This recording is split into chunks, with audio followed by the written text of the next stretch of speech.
آج کون سی نمبر آیت ہے؟ 6 آیت نمبر 6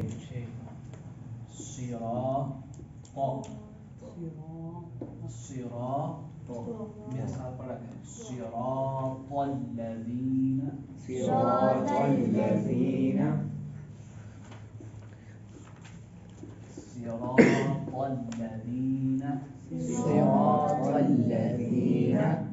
انعمت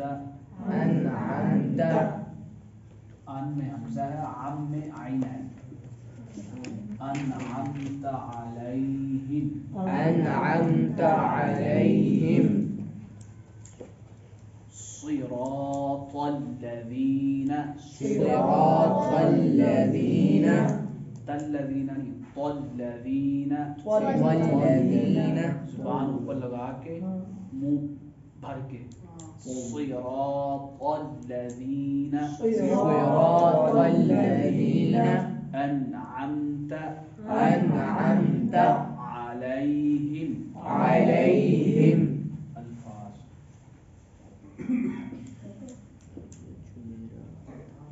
پہلا لفظ کیا ہے؟ صراط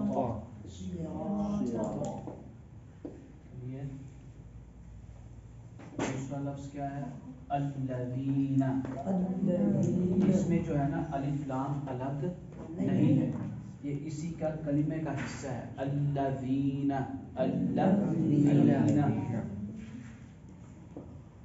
آگے انعمت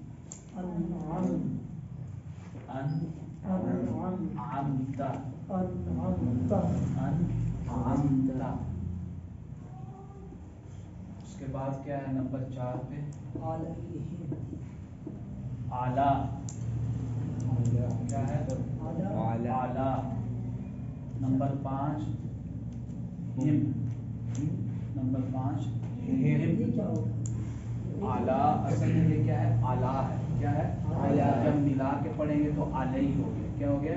علیہ، تاکہ پڑھنے میں آسانی ہو، کیونکہ علیہم مشکل ہے، علیہم کیا ہے؟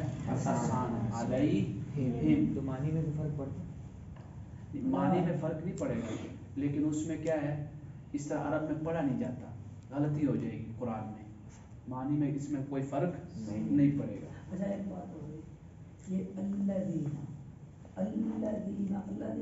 کو جو حمزہ ہے، حمزہ تو پڑھا جا رہا ہے، اس کے اوپر کچھ ہے تو اس کے اوپر کچھ ہے تو اس کے اوپر نہ کوئی زبر نہ کوئی وغیرہ، ہاں اس کے اوپر ہاں نہیں، اصل میں یہ جو ہم حمزہ ملا کے پڑھا ہے نا تو اس سے ابتدا کر رہے ہیں فی الحال، یہ حمزہ کیا کہلائے گا؟ حمزہ وصلی، حمزہ مطلب کیا ہے؟ اگر اس کو اکیلے پڑھیں گے یا پھر اس سے ابتدا کریں گے تو یہ حمزہ پڑھا جائے گا، اگر ملا کے پڑھیں گے تو یہ حمزہ نہیں پڑھا ہے، تو یہاں پہ ہم کیونکہ ملا کے پڑھ رہے تھے تو حمزہ نہیں پڑھا گیا، صراط الذین صراط کا معنی رستہ، الذین قرآن میں جہاں بھی آئی مطلب کیا ہے؟ جو لوگ، کس کے لیے آتا ہے؟ مردوں کے لیے، جو لوگ، کیا آتا ہے؟ جو لوگ اس کو عارضی حرکت کہتے ہیں نا، جو لوگ مطلب کیا؟ قرآن میں بعض اوقات الذین آئے گا لیکن اس سے دونوں ہی مراد ہوں گے، مرد بھی اور عورت بھی، کیوں کہ وہاں پہ حکم ایسا ہے جو عام ہے، کیا ہے؟ کہ اگر صرف مردوں کے لیے خاص کریں گے تو عورتیں نکل جائیں گی، حالانکہ عورتوں کے اوپر بھی وہ دین کا حکم کیا ہے؟ فرض ہے، لاگو ہوتا ہے، لازم ہے، تو لہٰذا یہ جو قرینہ ہے نا یہ ہمیں بتاتا ہے کہ قرآن کریم میں اکثر جو لفظ ہے نا الذین یا آمنو جو مردوں کے لیے استعمال ہوتے ہیں اس میں عورتیں بھی شامل ہوتی ہیں، اس میں عورتیں بھی مثلا یا ایھا الذین آمنو، یا ایھا الذین، اگر ہم کہیں الذین لغتاً تو کیا ہے؟ صرف مردوں کے لیے، ڈکشنری میں اس کا معنی کیا ہے؟ مردوں کے لیے، اب اگر قرآن کریم میں اس کو مردوں کے لیے خاص کر دیں یا ایھا الذین آمنو تو اس سے آگے جتنے بھی حکم آئیں گے قرآن کریم میں، مثلا جیسے روزے کا کتب علیکم الصیام کہ تم پر روزے فرض کیے گئے، اگر ہم کہتے ہیں یہاں پہ الذین کس کے لیے ہے؟ مردوں کے لیے، تو مطلب عورتوں کے اوپر روزے فرض نہیں، ایسے ہی ہوگا نا. تو لہٰذا جب ہم دیکھتے ہیں کہ عورتوں کے اوپر بھی روزے فرض ہیں تو مطلب کیا ہے کہ یہاں پہ الذین جو ہے قرآن کریم میں اکثر مقامات پہ یا ایھا الذین آمنو کی جیسے ہم نے مثال دی ہے، اس میں مومن مرد بھی شامل ہے اور مومن عورتیں بھی شامل ہیں. مومن مرد بھی شامل ہے اور مومن عورتیں بھی شامل ہیں. یہ قاعدہ یاد رہے گا.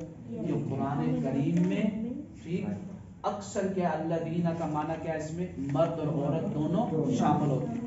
اصل اس کا کیا معنی ہے، جو لوگ انعمت تو نے انعام کیا، تو نے انعام کیا، تو نے انعام کیا، یہ تو نے انعام کیا. یہ جو تو نے کا لفظ معنی کہاں سے آیا، یہ تا سے. یہ جو تا لفظ ہے نا تا یہ اس کا معنی کیا ہوتا ہے، صرف تا کا معنی آپ، تا کا معنی کیا ہے آپ. انعام کا معنی کیا ہے، انعام کیا، انعام کیا. انعمت تو نے انعام کیا، آپ نے انعام کیا. تو اگر کوئی آپ سے پوچھے صرف تا کا معنی کیا ہے، آپ اس طرح لکھنا ہے، اس کے اس طرح لکھ کے تو نیچے اس طرح لائن لگا کے یا ایرو کھینچ کے تو آپ لکھ سکتے ہیں انعمت. پھر تو پتہ کیا بولتا، ابھی تو غور سے اس کو سن، پتہ نہیں نیچے کیا دیکھ رہا ہے بیٹھ کے. یہ بیٹا طویل سے نہیں آئے گا، یہ محنت کرنے سے آئے گا. اس کا فکر کر رہا ہے، اس کو مریدوں کی فکر رہے گی. اللہ کا معنی کیا ہے، پر یا اوپر، پر اوپر جو بھی مناسب لگے گا جملے میں.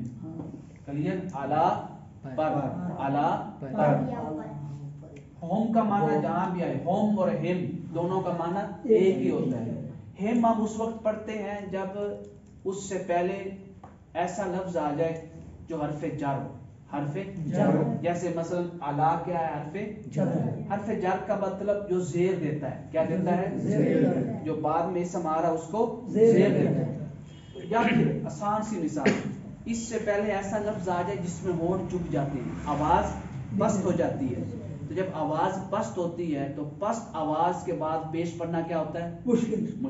اب یہ مشکل ہے، علیہم، علیہ اگرچہ قرات موجود ہے، سبع عشرہ میں ایک قرات علیہم بھی ہے، لیکن ہم کیا پڑھتے ہیں، علیہم. کیوں کہ یہاں پہ یا میں آواز کیا ہوئی، پست. پست آواز کے بعد زیر پڑھنا کیا ہوتی ہے، آسان ہوتی ہے. تو اس لیے یہاں پہ ہم نے زیر پڑھ دی. کیا آیا قرآن میں، زیر، علیہم. تو یہ تخفیف ہے. یہ عربی کا اسلوب ہے کہ عربی کے اندر جہاں مشکل ہونا وہاں پہ اس کے مترادف کوئی چیز لا کے اس کی ادائیگی کو آسان بنایا جاتا ہے. جی تھا پہلے، شاباش. کیا تھا، علیہم. کیا تھا، علیہم. تو عربی میں آسانی کے لیے کیا بن گیا، علیہم، علیہم. تو ایک کی رات حضور پہ ایسے ہی نازل ہوئی، نبی اکرم صلی اللہ علیہ وسلم پہ ایسے ہی نازل ہوئی، علیہم، علیہم. اور ایک قرات کیا ہے، علیہم، علیہم. اور قرات کیا ہے، ہمو، علیہم. یعنی میم کے اوپر پیش پڑھنی ہے، اس کو کھینچنا ہے، علیہم. تو لہٰذا یہ تینوں حرکتوں کی کوئی نہ کوئی وجہ ہے. اب مثلاً آپ مجھ سے پوچھ سکتے ہیں علیہم کیوں ہے، اس کی وجہ کیا ہے. ہم کہیں گے کیونکہ یہ ضمیر جو ہے نا، یہ جو پروناؤن ہے، ضمیر اس کو کہتے ہیں، یعنی پروناؤن. یہ جو ہم ہے اس کی اصلی حرکت کیا ہے، پیش. اصلی حرکت کیا ہے، تو اصلی حرکت کو دیکھتے ہوئے قرات کیا بنی، علیہم، علیہم. تو یہ اصلی حرکت کو دیکھ کے بنی ہے. لیکن علیہم کی وجہ کیا ہے، آسانی کو دیکھ کر. ہاں جی جوہری صاحب، ادائیگی میں آسانی، ادائیگی میں آسانی. علیہم، علیہ. تو پھر علیہم کیوں ہے، علیہ. اصل میں یہ جو میم ہے نا اس کے اوپر پیش ہے، اس کے اوپر کیا ہے، پیش ہے. تو اس میں بھی اصلی حرکت کو دیکھا ہے میم کو، تو علیہم ہو گیا، علیہم. ہاں جی. یہ جیسے اللہ تعالیٰ نے بیان کیا ہے کہ قرآن کو بدلنا مطلب گناہ ہے، تو انہوں نے جیسے یہ